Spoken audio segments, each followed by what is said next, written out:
ঢাকার ঐতিহ্যে হারিয়ে যাওয়া আলো, জোনাকি সিনেমা হল। কখনো ঢাকার বুকে ছিল চলচ্চিত্র প্রেমীদের স্বপ্নের ঠিকানা জোনাকি সিনেমা হল। অসংখ্য হিট সিনেমার পোস্টার ঝুলছে এই প্রাঙ্গণে। হাততালির ঝড় উঠেছে দর্শক সারিতে। অশ্রু আর হাসিতে ভিজেছে সেই অন্ধকারাচ্ছন্ন প্রেক্ষাগৃহ। প্রজন্মের পর প্রজন্ম ধরে বিনোদনের কেন্দ্রবিন্দু হয়েছিল এই ঐতিহ্যবাহী হলটি। কিন্তু সময়ের পালাবদলে আলো নিভেছে সেই রূপালী পর্দার।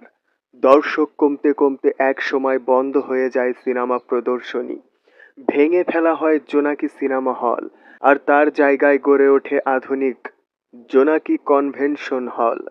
আজ সেখানে আর সিনেমার আবেগ নেই, নেই প্রেক্ষাগৃহে ঢুকে শীষ বাজানোর উন্মাদনা।